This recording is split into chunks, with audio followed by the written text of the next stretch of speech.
Let's have a live rain delay show because this game might not restart again for a little while.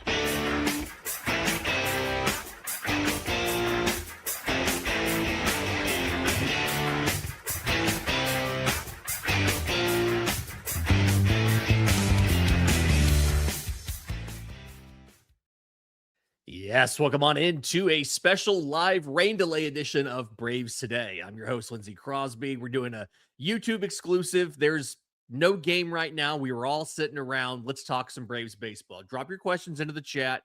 I've got the chat on the screen. Please don't make me regret that. I trust you. I trust you guys. Let's talk Braves baseball. And while I'm waiting for some questions to come in, I've got 4 or 5 already in here as far as, starred and ready to go with here. One of them popped up, and I kind of want to mention this: the trade deadline. I went on 92.9 The Game in Atlanta this evening, really 7:20. And one of the things that Chris Thomas asked me, friend of the show, Chris Thomas, we love Chris. Chris asked me about how soon the trades would get started after the All-Star break. And I told him, honestly, I don't think the trades get started until the day before, 2 days before the trade deadline. Turner Kirby here in the chat. I'm worried about the number of potential trade partners that could be available, especially in the AL. How would you handle a deadline with very few potential trade partners? I think that's a situation we're going to be in. I think we're going to be in a place where there are very few teams that are actually trying to sell. And some of the teams that are selling don't have a lot of assets that are really that good, right? So Turner mentions the AL. We'll get to them in a second. You look at the National League. There are 4 teams that are more than 5 games out of a wild card spot. That's it. The Reds are 8.5, and I feel like the Reds are too not vain to sell, but we haven't got indications that they're planning on selling as of yet. The Mets are 11.5 games back. When I went and I looked today, I pulled up every trade David Stearns has made as president of baseball operations or GM of a major league team. And he has not once made a significant trade inside his own division, whether it was New York, whether it was Milwaukee. He's made minor trades. He's never made a significant trade. And, you get that. You got the Giants. You got the Rockies. That's it in the National League. Everybody else is within 5 games of a wild card spot. You go to the American League, it's even worse. There are only two teams that are more than 5.5 games out of a wild card spot. The Royals are 9 games out. The Angels are 10 games out. That's it. Everybody else is within 5.5 games. They have 5 teams within 3 games of a wild card spot. So Will has a good answer here. I saw this in somebody's, maybe it was from The Athletic, somebody's article. Contender trades, right? You're going to have to give up a piece that a contender needs to get a piece that you need. So dealing from your strength to address a weakness. And I don't really know how that's going to work for the Braves. And I think the best thing to do, I'm not saying this is going to happen. Let me preface that. I think the best thing to do for Atlanta is to assume and operate like you're not going to be able to make a deal at the deadline. The best thing to do is to work on your guys, to think about, hey, how can we, is there a prospect we can promote? Is there a guy who's struggling that we can fix? Because a lot of the common trade targets are either teams that don't have a history of trading in the division, like Freddie Peralta, the Mets. You want a starter? Freddie Peralta might be the best one moved. He's also in your division. And David Stearns has never made a major deal in his own division. Or it's going to be like marginal guys, right? But all of the popular names, Joe Ryan's a popular name. The Minnesota Twins are 1 game out of a wild card spot. They bought today. They traded for a reliever today. He's not high leverage. He's a middle reliever. But the point is, they made a deal to acquire today. Now you've got a couple weeks. You've got some time for teams to sort out. And I think they will. But for everybody who thinks that as soon as the trade deadline, as soon as the All-Star break is done, the trades are going to start happening, I don't think they are. I think when the deals start, because the deals always start, but when the deals start, it's going to be August 1st, August 2nd, August 3rd. So like if you want a starter, you've got to get through the month of July without trading for one. You've got to make it work from the guys you have. Maybe you call Owen Murphy back up when his 15 days are done, right? Maybe you see if you can do a tweak to J.R. Ritchie. Maybe you try some stuff there with Bryce Elder. But, maybe you hope you get Martin Perez back. But I don't think you're going to get a guy back. Or I'm sorry, I don't think you're going to get a deal made between now and the end of July unless you massively overpay for a marginal player.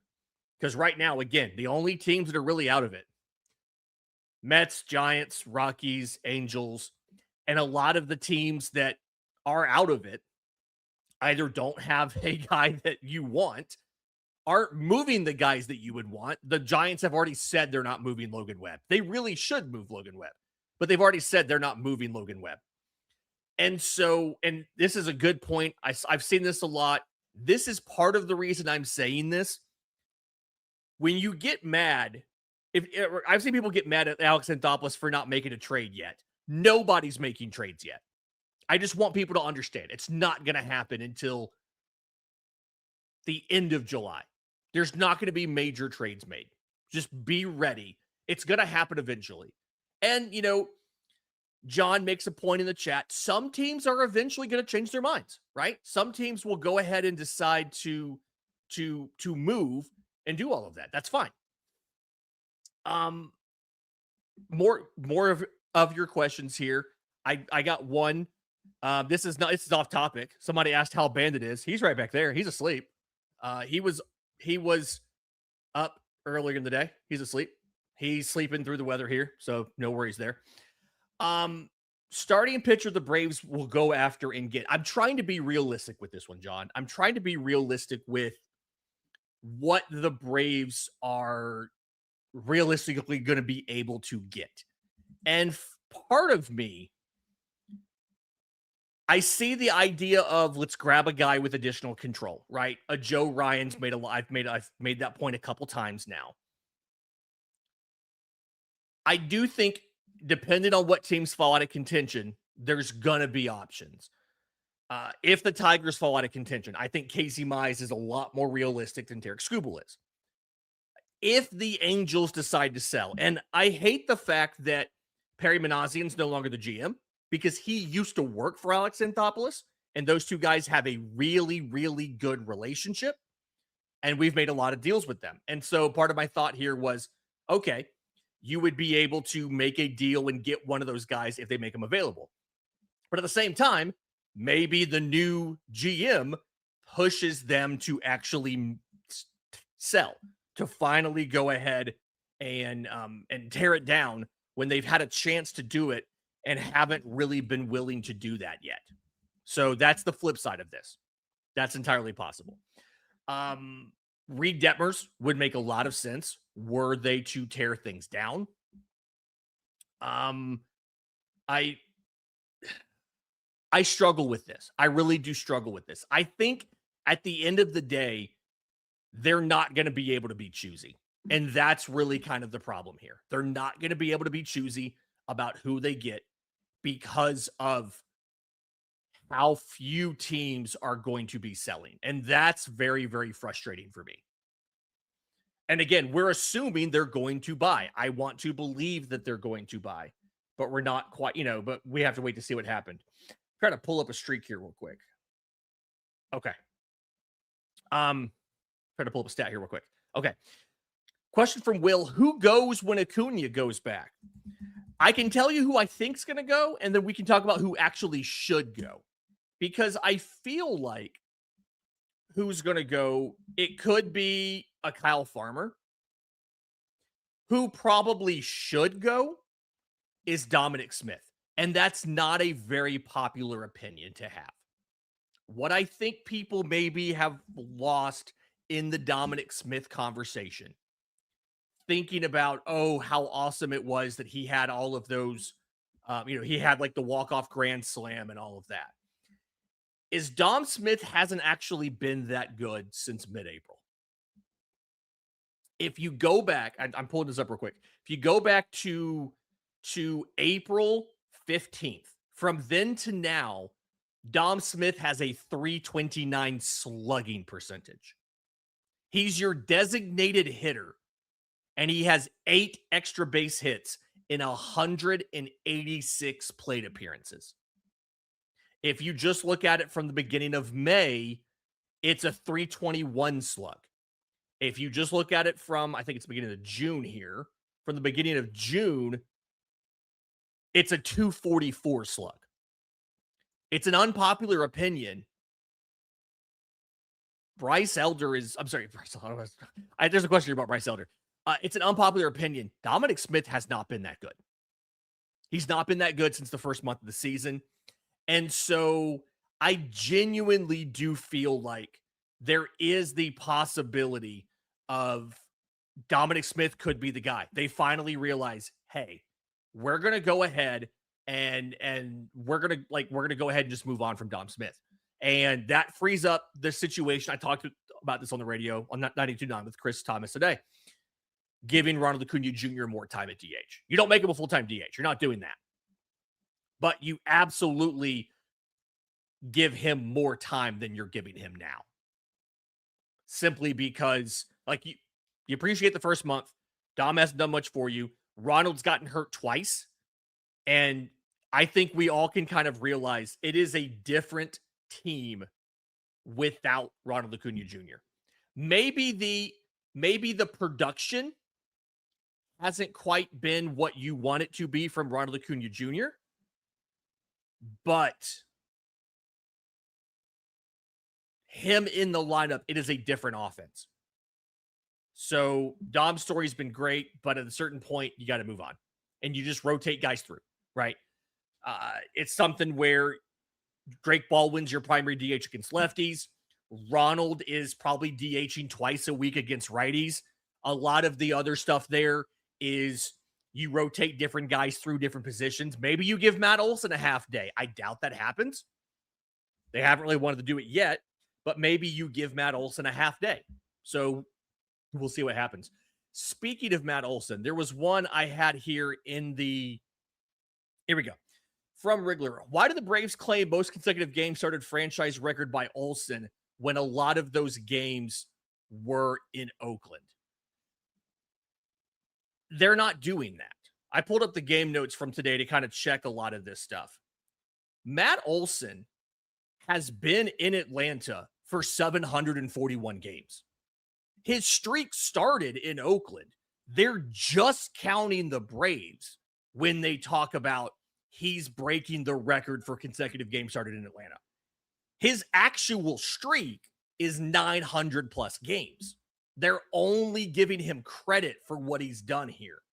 His overall streak, here we go. I'm sorry. I was wrong.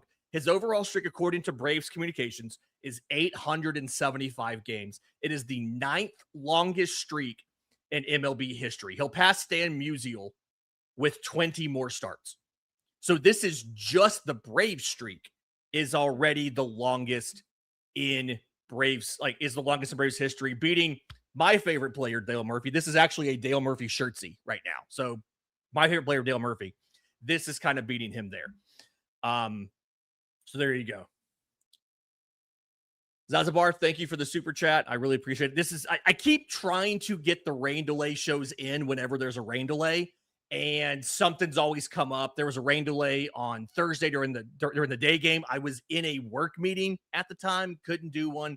I'm glad I was able to hop in here and do a live show here for this. From John again, do you move Holmes to the bullpen when you get a starter? If you feel like you have figured out what is wrong with Bryce Elder, yes. And to be clear, 3 earned runs across 4 innings isn't the worst thing in the world from Bryce Elder. And when he's been good, and he has been good, when he's been good, you've seen how he can go 6, 7 innings. If you can figure out how to get him back to that guy, and he changed a lot of what he was doing, trying to be more successful. If you can get him back to that guy, then absolutely yes. Grant Holmes is back to the bullpen. And I would even go so far as if you had put Grant Holmes in the bullpen instead of Owen Murphy, you wouldn't have lost that game in extra innings. That I'm the person that asked Alex Anthopoulos last December in a press conference on Zoom. There is video evidence of this. I asked him why the Braves have not been more aggressive about using prospects in the bullpen. Break them into the bullpen, get them comfortable getting major leaguers out, and then put them in the rotation. And even I think Owen Murphy's debut should not have been in extra innings with a runner on second base in a tie game. So Grant Holmes should have been in the bullpen on that one. And if Grant Holmes was in the bullpen there instead of Owen Murphy, you probably won that game. Honestly, you probably would have won that game had he been there. Speaking of Richie, question from Matt Birch. I promise everybody who's leaving the question, I'm getting to you. I've just been grabbing them and trying to segue into them realistically here. How concerned are you about Richie not missing bats? Jake had a great point on this when he and I talked about this on the postcast after one of the J.R. Richie starts. J.R. Richie doesn't have to miss bats if he's not walking guys and he's getting the ground balls. I think the problem Atlanta has had with him this season is he's not missing bats, but he also has a 14% walk rate and a ground ball rate that is barely better than average. I want you to miss bats. The difference in a postseason caliber starter and everybody else is your ability to miss bats and get strikeouts, right? But you don't have to miss bats to be a successful starter. But if you're not missing bats, you can't be walking guys. You got to get ground ball contact, and you got to minimize the hard hit balls. And Richie hasn't been doing any of those things. And so that's why I'm not concerned on the whole with Richie not missing bats. I want him to miss more bats. I do think his curveball is probably his best pitch. He's changed his sequencing to use it more. And there's a question in here about Drake Baldwin's game calling. We're going to get to in a minute. That ties into it as well. Trust me. But he's absolutely he's if he doesn't miss bats, he's got to stop walking guys, and he's got to get more consistent ground ball contact. The changeup has been regarded as one of the better pitches of his. It's been very bad this year. And I ultimately think that's probably the difference in Richie being a viable number 5 starter and what he is now. J.R. Richie's changeup is allowing a 306 batting average and a 500 slug. Now, some of that's unlucky, right? The expected batting average is 260, the expected slug's 465. But like, that's still not good enough. And when you look at like everything, like the sinker, 152 average on the sinker, like it's doing its job. The curveball, 205 average, 295 slug, it's doing its job. The difference for J.R. Richie is he's not confident enough in the slider to throw it enough. The changeup is not getting the performance that it needs. And so he's just missing one element of his arsenal. When you look at his pitch plot, he's missing something that both drops and runs arm side. He just doesn't have it. And so he's got to cut down on the walks, and he's got to just be better at getting balls on the ground, not letting guys elevate balls in the air. A couple more questions here. Try to go through these real quick. I apologize. Who is your all-time favorite Braves shortstop, and why is it Jimmy Baseball? It's Jimmy Baseball. Honestly, I loved it. I love Andrelton Simmons. I loved watching Andrelton Simmons. He's a different type of defensive player from Nick Allen, from Jimmy Baseball. Those of you who don't know, Jimmy Baseball is Jim Jarvis. Just that's what we're calling him now. We're calling him Jimmy Baseball because he is a baseball player in every regard, like every respect. He is that prototypical, stereotypical, scrappy baseball player that is never a star, but could, if everything works out, could carve out like an 8-year career, right?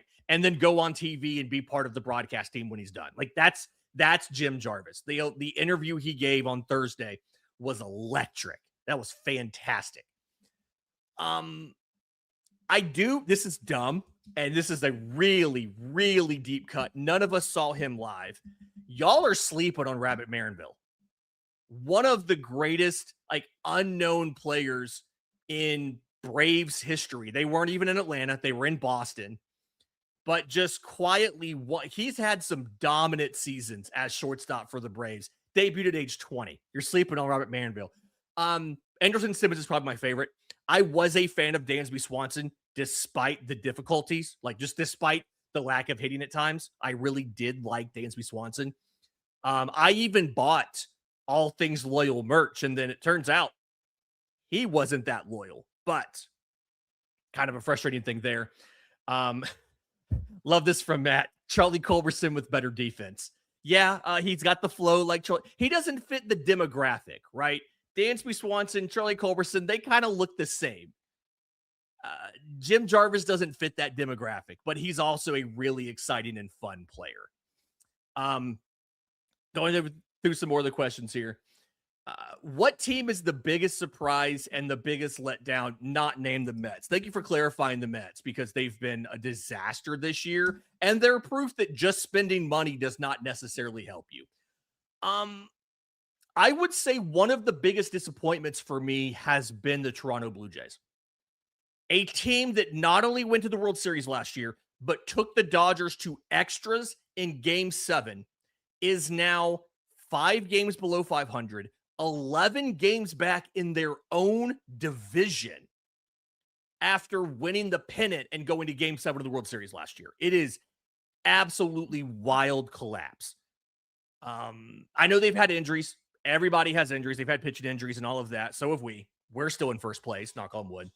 By the way, if you were curious, Miami is officially half a game above Philadelphia. Philadelphia is now in third place after getting absolutely trounced by the Tigers tonight. Marlins, they've won 6 in a row. They're playing Cleveland right now. They are a wagon. This offense is young and fantastic for Miami. They have a scary 3-headed monster pitching-wise of Sandy Alcantara, of Yuri Perez, and of Max Meyer. And so, yeah, yikes. They've been a lot of fun here. So I'm not going to say Miami's my surprising team and my favorite, right? But I will say that the Chicago White Sox are probably my positive surprise this year. They're in first place in the Central. The offense has been fantastic. They have 3 20-homer players before the All-Star break for the first time since the days of like Paul Konerko and Jermaine Dye. Like they are legitimately a good team. And if they could add some pitching, they would be absolutely fantastic. So really been impressed by what they have done.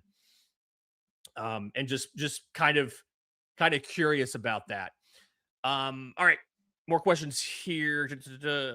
T God says, my dark horse low key could happen, but most likely doesn't happen. Contender for contender move involves Sean Murphy to Seattle for a non-Castillo starting pitcher. I mean, Cal Raleigh's having a terrible year, but he's still Cal Raleigh. I think the problem with Sean Murphy, okay, he's been hurt a lot. And because of that, he's not been in the field. When he's healthy, which is very seldomly recently, when he's healthy, he's one of the best defensive catchers in baseball. And I know that doesn't get a lot of people excited. In my time of writing at Braves Today, I'm on my 3rd season covering the Braves as part of Braves Today. One of the things that I've come to realize is how the organization looks at positions more so than individual players. The investment they have in salary at catcher, $16 million for 2 players, to them isn't too much to handle. Now, they had a lot of bad luck with injuries, right? Murphy came back, got hurt right away. There's been some people who have gone and pulled the ERA that certain pitchers have throwing to Sean Murphy versus other pitchers. Hurston Waldrop's a great example of this, to kind of make the thing that that Sean Murphy needs to be here. I'm not going that far. I will say that game calling, catcher defense, that kind of stuff, that is the last real black box of advanced numbers and analytics. And a lot of teams are way more advanced than we are when it comes to that kind of thing. And the people I've talked to in and around Atlanta really, really value Sean Murphy to the point that they have to have information that can quantify how much better our pitchers are with him behind the plate than with Drake Baldwin or anybody else. There was a question in here too about Drake Baldwin and his game calling.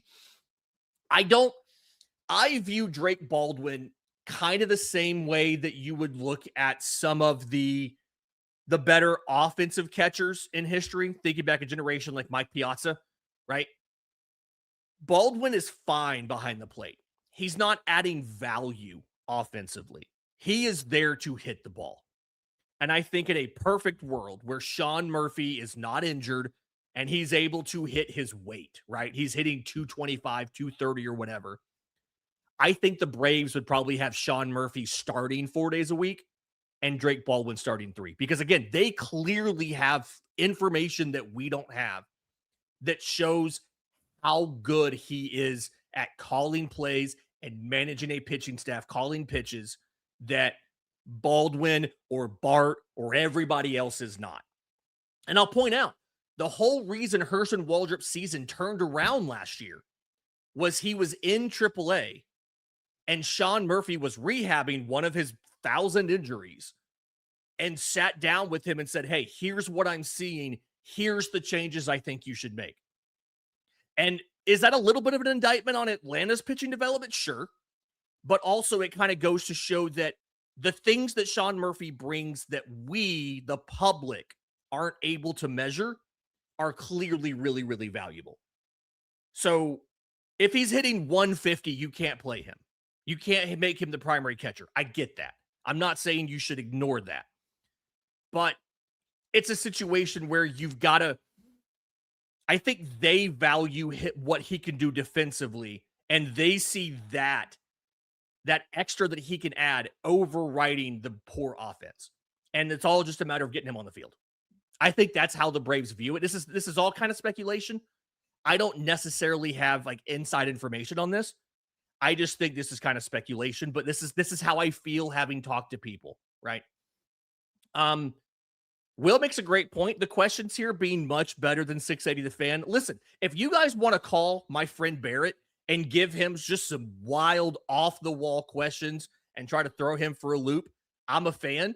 make sure you record it so we have it because I'll text Barrett later and we'll laugh about it. It'll be great.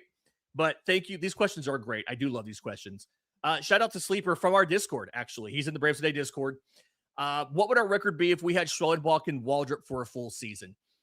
If we didn't lose those two guys in spring training, that's a really good question, actually. I'm probably giving it. Here's the problem. The pitching staff wasn't really the problem for very long this season, right? Like they weren't great in June, but it didn't matter how good they would have been in June because the offense was the worst offense in baseball, right? I'm going to say probably somewhere between 5 and 10 wins. I think the bigger impact here that nobody's thinking about, the bigger impact of having Schwellenbach and Waldrop available all season and pitching like they're able to, like we saw from Waldrop late last year and like we saw from Schwellenbach in the first year and a half, is you probably have a healthier bullpen. Part of me wonders the aggressive usage of Suarez and Iglesias and Kenley. We saw all of those guys go on the IL. I know that overall, the number of innings our bullpen has covered is not as bad as the innings a lot of other bullpens have covered. Right? I acknowledge that. I know that. At the same time, I do think the usage of those individual arms were starting to get a little high. The usage rate on those guys was running pretty hard.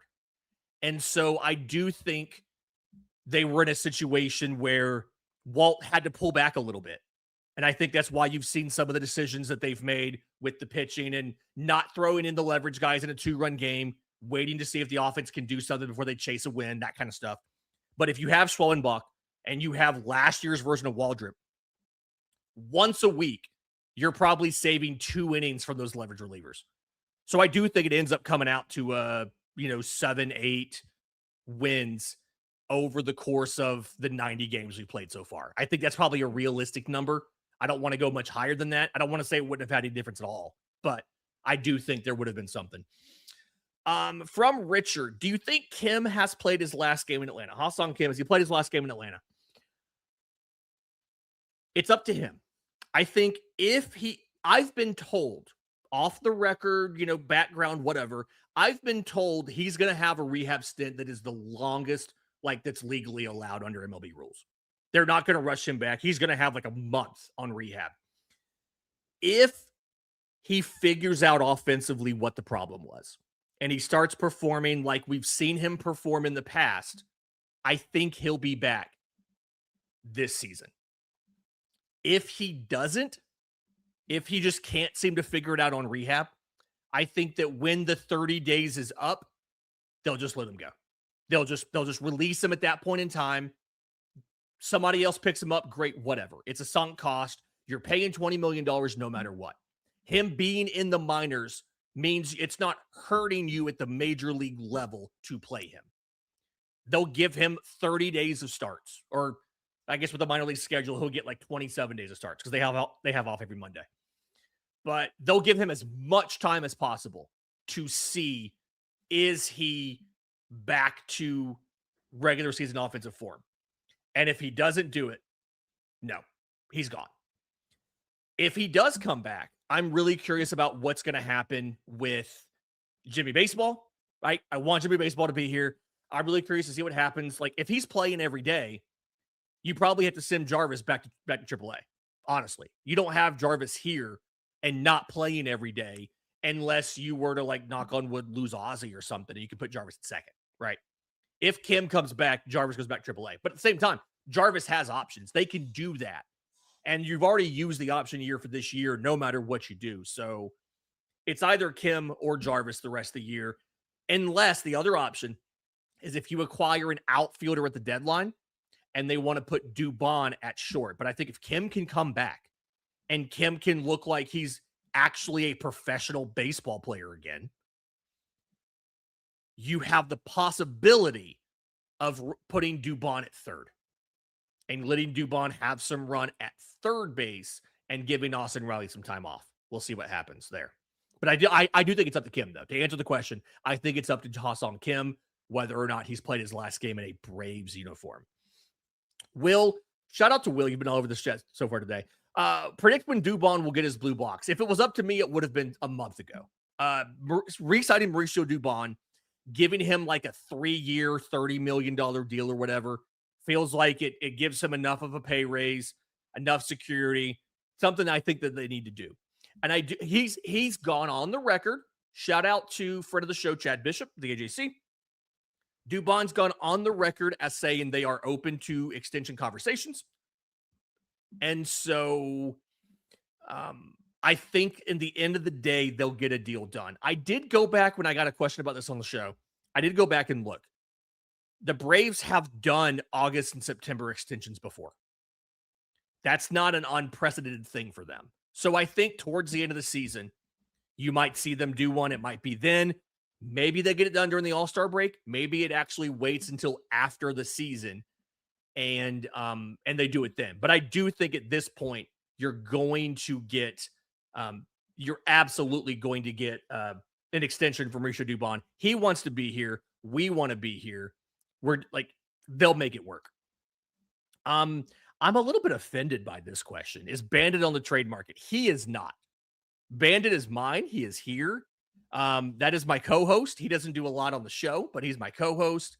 And as Matt says, yes, he does live a better life than many humans.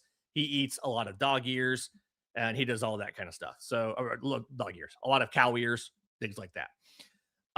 Some more of these questions here from Bullet Board. Did you start the Braves Today podcast or were you hired? I know it's a stupid question. No stupid questions, just stupid people. You're not one. It's okay. So backing up a little bit, I started covering the Braves for Sports Illustrated in the 23 season, 22, 23. And that's where the name Braves Today come from. And so we had a podcast that was like once or twice a week for like 20 minutes. And I came on, we had a host, and I just talked about the stories that we wrote, the deep dives or whatever it was that we wrote. And we were with SI. SI ended a lot of the contracts. It was like around the time of the AI thing. And I was like, I'm fine to just leave SI. It's fine. I went to Athlon Sports. I had Braves Today over there. Same thing. And then when Athlon cut back on their baseball coverage, I became a free agent. I said, well, I'm just going to start a newsletter. That's where bravestoday.com came from.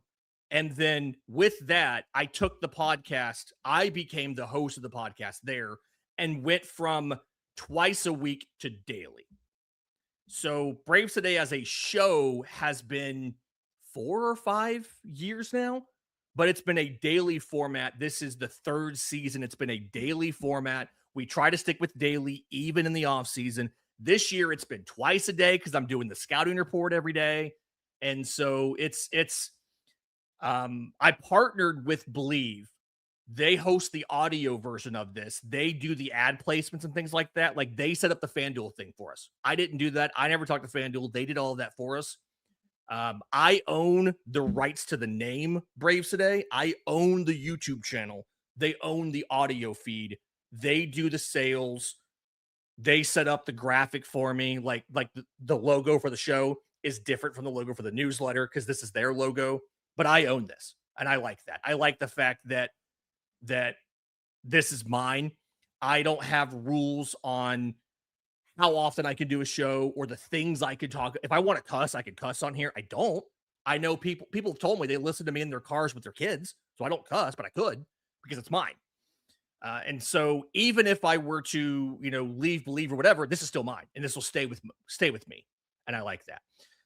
That's just kind of a thing that I'm really kind of a fan of, is me having control over this. Let's see here. Somebody will point out, Bandit did eat my steak. Those of you who missed this, Father's Day, I had a steak on the counter getting to room temp to have steak and eggs for breakfast. And that dog stole my steak and ate it. I did not get a steak on Father's Day because that dog stole and ate my steak. So that is what they're referring to when Carl says he ate your steak, though. That's what he's talking about. That's what he is talking about. All right, more questions here. We're working on this here. Pertinent question: is Chris Sale already done for tonight's game? The delay on this, I'm trying to find my window that has the actual game. The delay on this has been, we're close to an hour, I believe. I'm 40 minutes into the show. We got about 15 minutes after. I believe we're close to an hour. Typically, this is where it starts getting hairy on a pitcher to come back. And it's possible, my screen just went blank. It's possible that Chris Sale has been throwing between innings, right? That he's been down there in the tunnel and like simulating additional innings. And so if he's been doing that, it's entirely possible that he comes back out and gets like maybe one more inning in. But odds are Chris Sale was pretty close to being done. Yeah, which sucks because now you've got to cover the rest of this from the pen. You've got to cover the rest of this yourself instead of letting Chris Sale go 6 or 7 minutes. The update from Braves Weather on social media at Braves WX. He's a meteorologist. I believe he's in the Carolinas. Big Braves fan. We follow each other. I want to say he's in the Carolinas. His name is Jack. Spartanburg, South Carolina. There you go. He said, as a meteorologist, probably another 30 minutes of rain before the rain stops. And at that point, they have to make the field playable. I would assume we probably don't finish playing the game tonight. And if that happens, I believe what would happen is the game would resume on Braves Vision tomorrow. They'd finish the last 5 innings. I think it was 5 innings, right? We stopped in the 4th. We stopped top of the 4th. Ozzy has a 1-2 count on him, actually. It's kind of funny. We would finish the last 5 innings on Braves Vision. And then 6 innings, really. And then the regularly scheduled game would happen tomorrow night for game 2. The league would give the Braves an additional player like a doubleheader, but that player that they give you can only play in game 2 because game 1 had already started. You can't add a player to the roster in the middle of the game. So, yeah, I mean, 30 minutes before the rain stops or lightens up, you got to dry the field off and all that. For that, Chris Sale's done at this point. Now that I've seen his 30 minutes of rain still coming, Chris Sale's done for the night. So he's going to finish this game with 3 innings pitched, 2 hits, no runs, 1 walk, 5 strikeouts. And the guy who's best capable, best able to give you length is the guy you just lost. Totally sucks. Terrible situation for the Braves.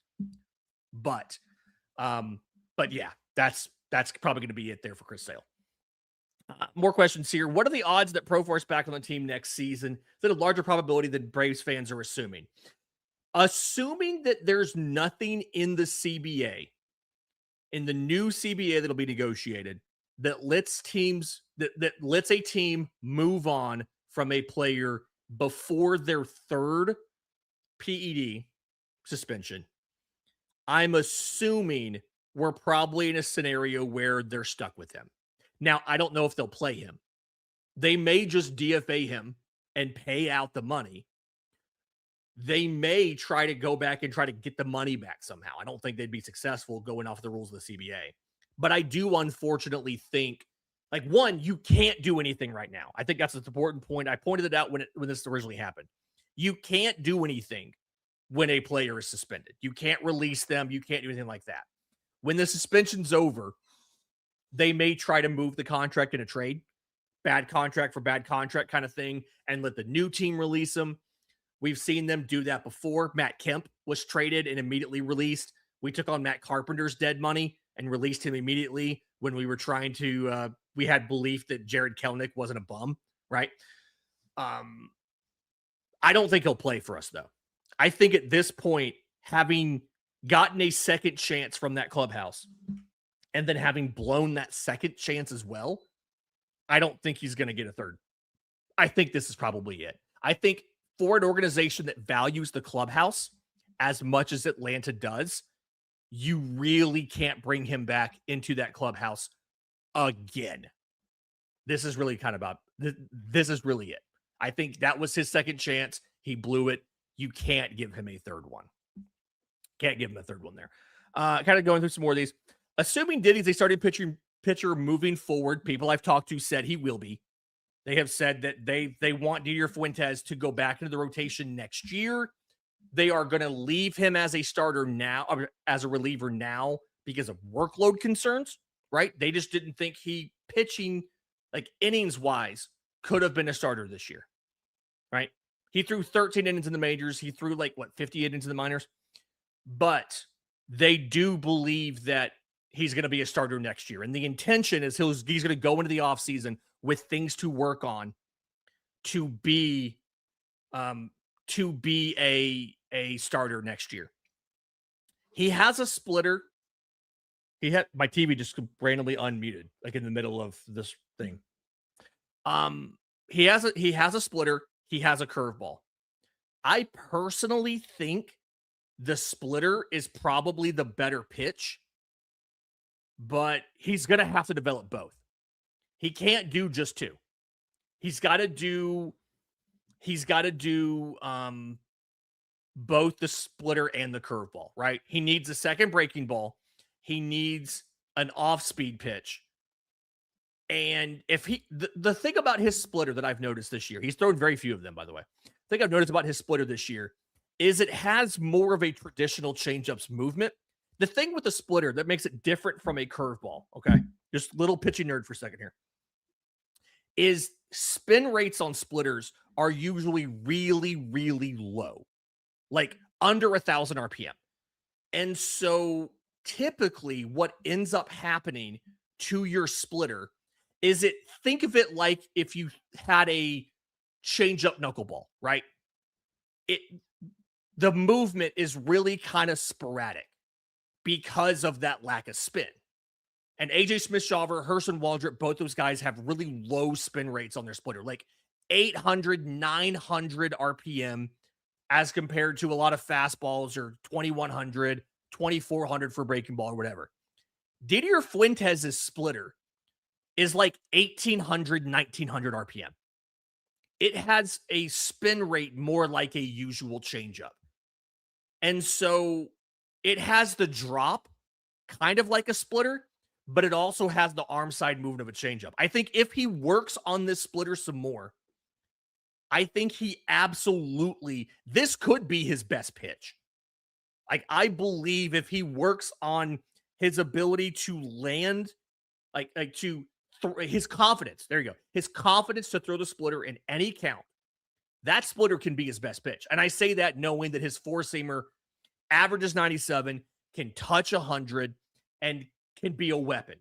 I think his splitter can be his best pitch. It's going to be more of a split change than a true splitter. And AJ throws more of a split change than a true splitter, right? But it can be his best pitch. I do think he needs the curveball as well, though. And part of the reason they're not putting him in the rotation now is he doesn't have that third or fourth pitch. But you give him the splitter, like you let him work on the split change. You let him improve the curveball. He's got the gyro slider. He's got the four-seam fastball. Those four pitches, that can make you a pitcher in the majors. And he's got everything else. I do wonder, I know this is super on brand. I do wonder, I see somebody in the chat had the same thing.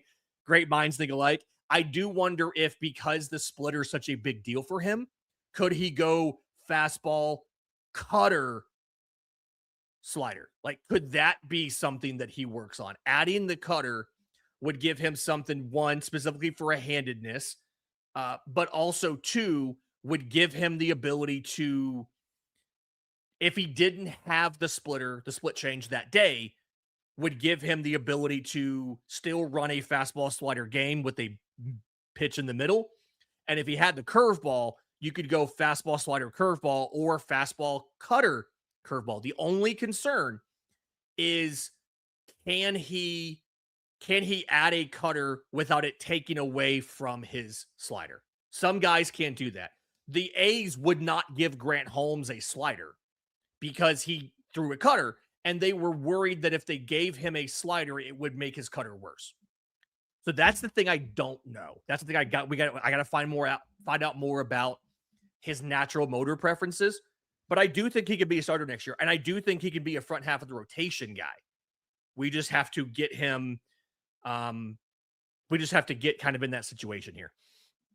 Penny says second coming to Pedro Martinez. That is lofty praise.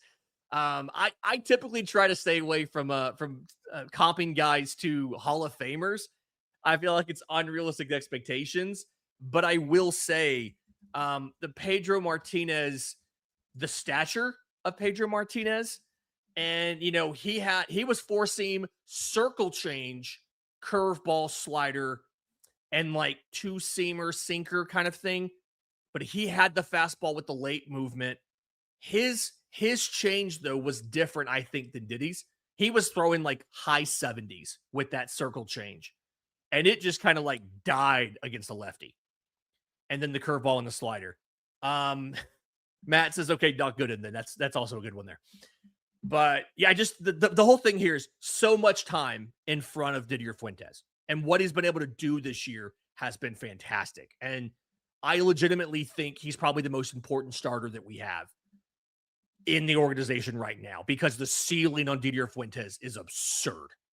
And he's even talked about he's learned so much from Robert Suarez and Raisel Iglesias. He's learned so much from those two guys. So it's really nice to have really nice to kind of have them in there. A couple more questions here. We're getting close to an hour on this. At a certain point in time, I'm probably going to have to get a refill on the drink real quick. Let's see here. Questions real quick. Should the Braves run 3 catchers on the roster with Joey Bart?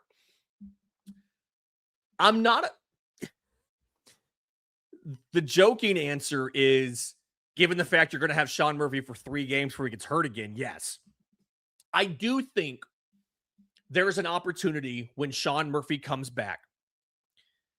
You can use Drake Baldwin, Sean Murphy, and Ronald Acuña Jr.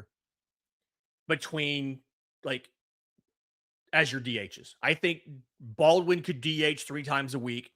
Ronald could DH 1 or 2 times a week. And you could have something where Joey Bart was behind the plate.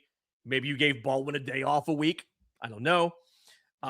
Maybe you could do something where, like, it's just you could give a guy a break or something. I do think that there is a case to do that. Now, I think to be able to do that, you're going to be in a situation where your bench is going to be short. You're not going to be able to carry Kyle Farmer. Kyle Farmer's got to go out of here, right? Dom Smith and Kyle Farmer would be your 2 losses to add Ronald and Sean Murphy to the roster. And so Jorge Mateo becomes super important. And the ability to put guys in anywhere and let Mauricio Dubon move is also super important.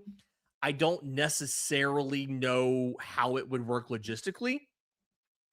I do think I would rather carry Joey Bart than Kyle Farmer. Nothing against Kyle Farmer. Kyle Farmer did some rehab games in Columbus behind the plate at catcher. He was a catcher when he came up originally. But I just, at this point,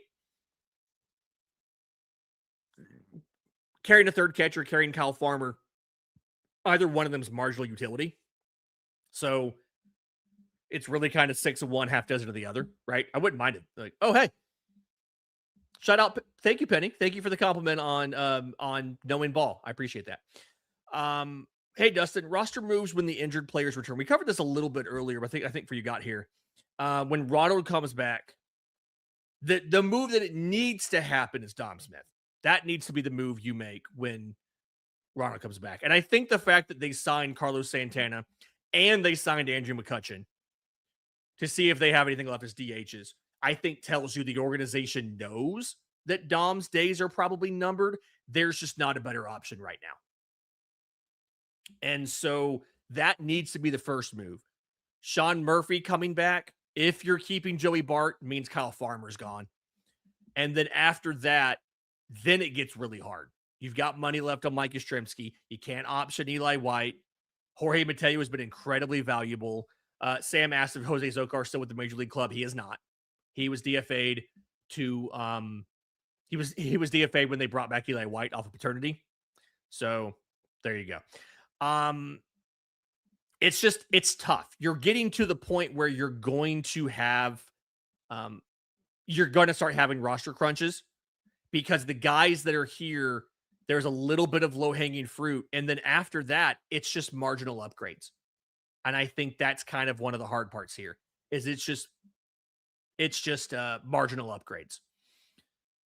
One of the final questions, and we'll go ahead and get out of here because we're coming up on an hour now of this, and I still don't think we have a restart time. If anybody's seen a restart time, let me know. I have not seen one yet, and at this rate, we may just end up playing a game tomorrow. Bullard Boy asks the most memorable part of your career. I've got two. I've got two. The first one is the very first game I covered in person in the press box. It was opening day 2024. I had been at spring training, right?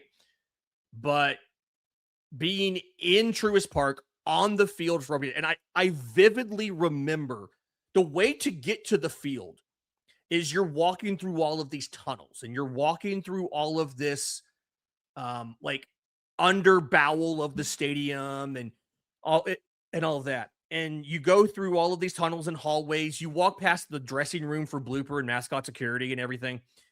And then there's like this narrow cinder block stairwell. And you walk up the stairwell, and when you hit the top step, you are on the field, just past the third base dugout. And I remember just kind of walking up, and I did not know that that was the stairwell to get to the field.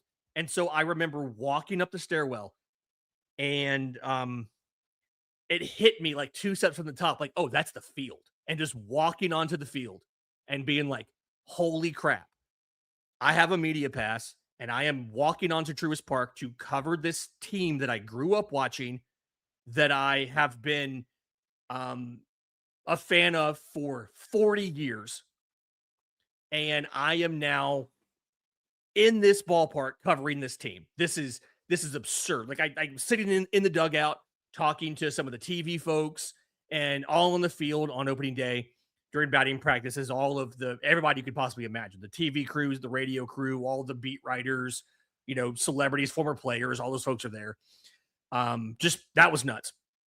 And then one of the interviews that I got was I interviewed John Smoltz. I got like 15 minutes with John Smoltz. And the reason I got it, I was working for SI at the time, and he was participating in a golf tournament. And so his agent wanted him to come on the show for me to talk to him, and then for me to write a feature about him trying to be a professional golfer, which fine. Okay, whatever. That's where we're going to do it. But I was born in the 80s. Like I grew up. I was 11 years old in 1995. And I got to watch these, and I got to talk to John Smoltz for 15, and he gave me the extra, we talked for 25 minutes. And when the cameras went off, we talked for 10 more. And it's just great dude. I know he gets a bad rap on TV, but really good. I swear I'm getting teary here. Just really good dude, knows a lot of ball, a lot of Braves history. As somebody who grew up watching the Braves, that was really cool. That was super awesome. So,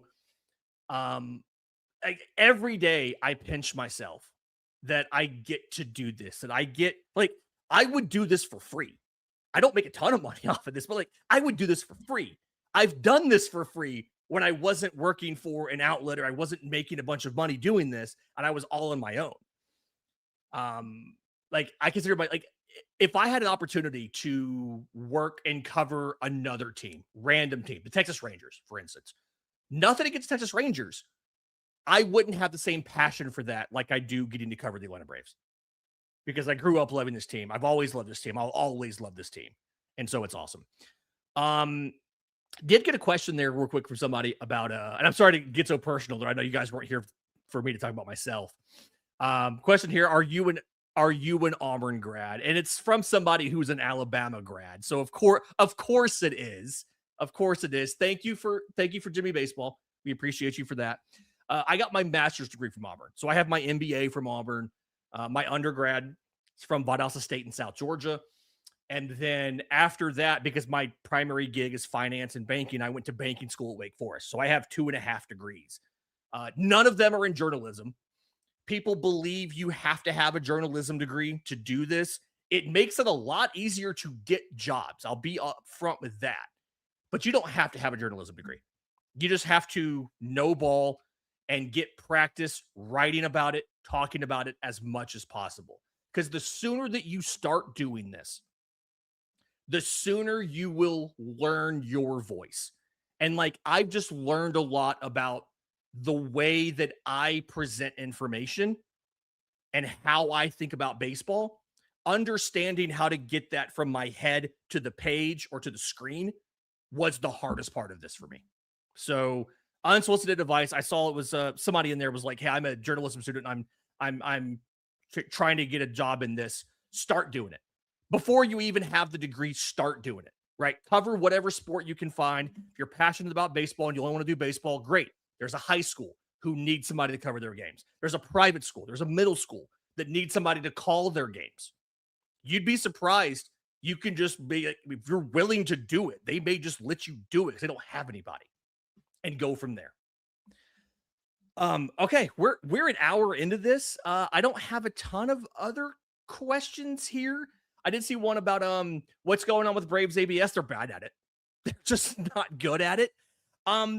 It's very obvious to me that the Braves players were told to stop challenging plays early in at bats, early in the game. They don't always do it.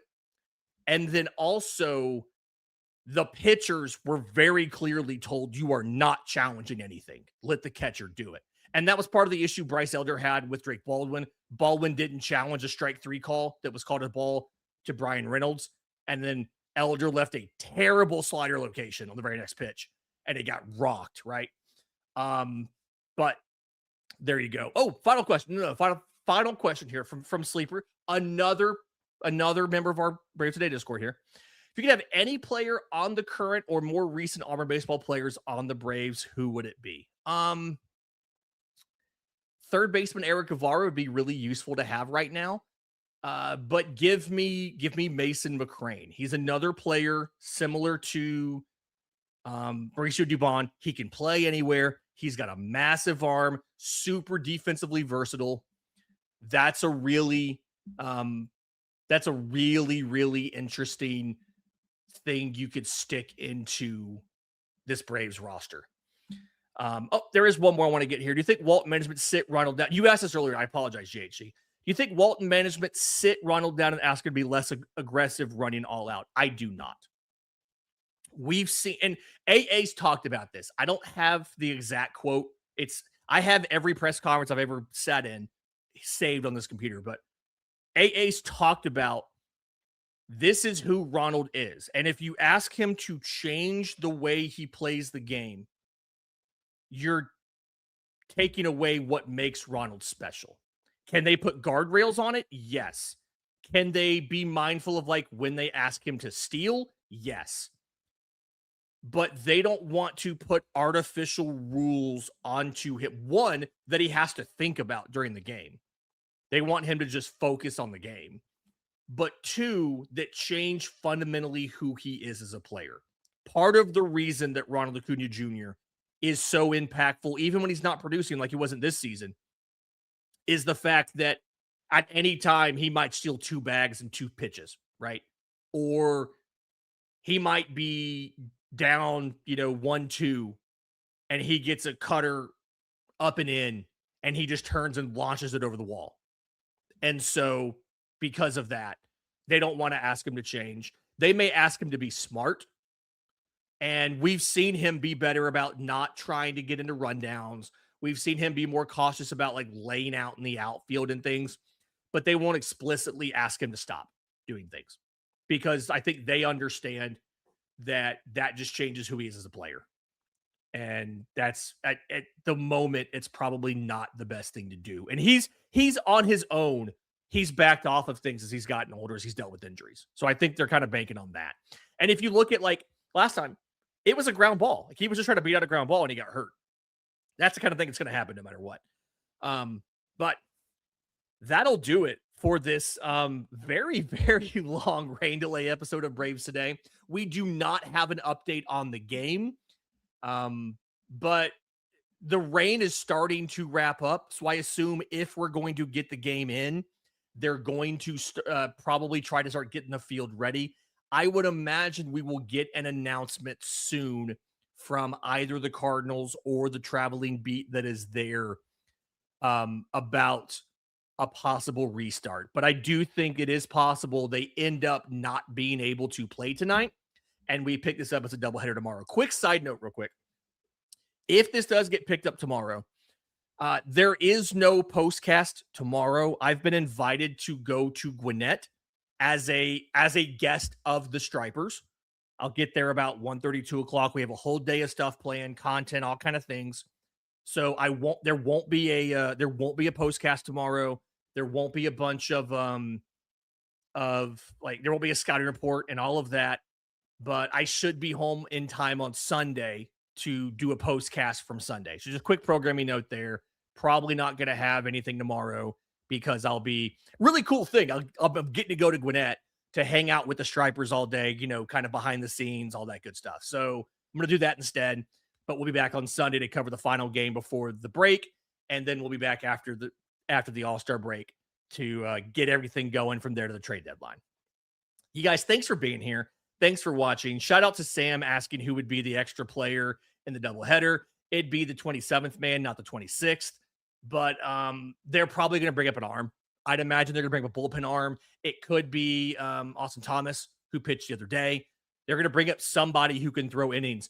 Wouldn't it suck if it was Carlos Carrasco? I think we would all be annoyed if it was Carlos Carrasco. But they're going to bring up an arm if there's a doubleheader tomorrow. And reminder, that guy can only appear in the second game. He can't be in the resumption of this one. That'll do it for Braves delayed, as somebody called it in the chat.